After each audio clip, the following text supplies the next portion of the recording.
Hello everybody, the Lawn Gnome is here. Did you guys pick up on that? Sure did. Something's wrong.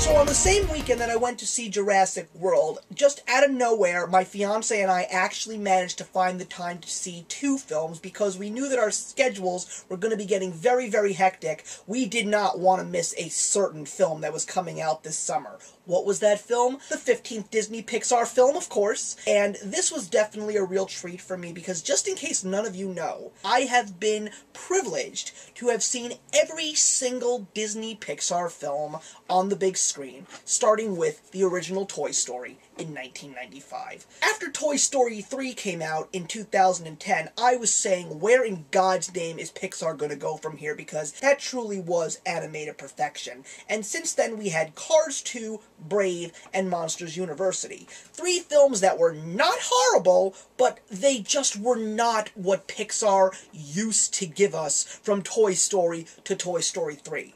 But Inside Out has definitely brought Pixar back to the glory days because this movie was just absolutely brilliant, original, and definitely something that hit every single emotion, because that's what the movie is about. It's about a girl named Riley and her family who is just recently uprooted from Minnesota to San Francisco, and it's really more about Riley's emotions inside her head. Joy, sadness, fear, disgust, and anger, played brilliantly by Amy Poehler, Phyllis Smith, Bill Hader, Mindy Kaling, and Lewis Black. It's the story about how these emotions, who control Riley's daily activity, how they are going to cope with this whole uprooting and starting a life anew. Now, the most interesting thing that I found about Inside Out was the fact that this movie does not have a hero or a villain. And ironically, if you really look deep, the protagonist and the antagonist is the main character, Joy. It's because of the fact that Joy's main goal, while it's not a bad thing, is to make sure that Riley is always happy. But it's now a point in Riley's life where the rose-colored glasses have to come off, and she has to let the other emotions take their role in Riley's mind, because she is going to be growing up, facing so many real-life situations, and just being blind to what reality is never a good thing if you're going to try and make it in the real world.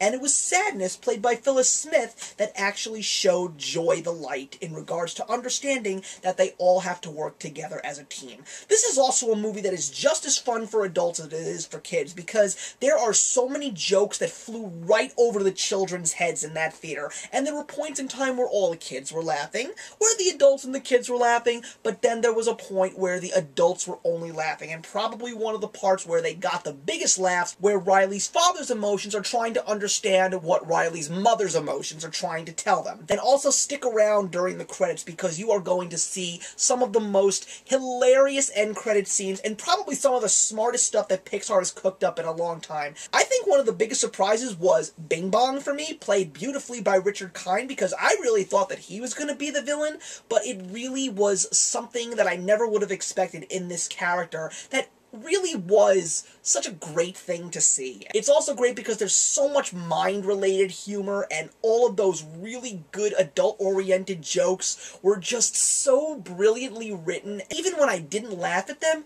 I smiled saying, yeah, that was smart. But I don't feel that this movie is the best one that Pixar has made. It's a fantastic movie. It's a movie that is going to be part of my DVD collection the minute it comes out, but when I compare it to all of those movies that came out from Toy Story all the way to Toy Story 3, I don't know why, but I just had a feeling that it was lacking that certain something. But there were so many parts of this movie that I truly enjoyed. There were points in there that really almost made me shed a tear, but I don't know why, I just don't feel that this movie is not one of those truly stronger Pixar movies. I mean, I know a lot of people are saying it's the best one ever. I mean, I definitely will give it major points on originality and creativity, because just in case you guys don't know, in Epcot Center there's a little show called Cranium Command, and it's basically the story that Inside Out became. Originally they were planning on turning Cranium Command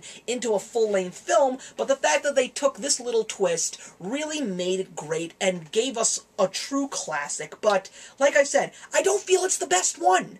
If I'm going to compare it to a Toy Story or a Finding Nemo or a Monsters Incorporated, I'm still going to take those over Inside Out. Maybe it's because of the fact that there were a lot of people that decided to bring their very, very young children, so there were some screams and some cries and kids running all over the place, and may have missed a moment or a joke or two. Inside Out is a great film. You definitely should see it. I'm going to give it 3.5 out of 4. So please put your comments in the box below. Let me know what you thought of Inside Out. I've seen so many of your reviews and you're all raving about it. I'm right there with you guys, but I just don't feel that it's the best Pixar film ever. It's great, but it's not the best one.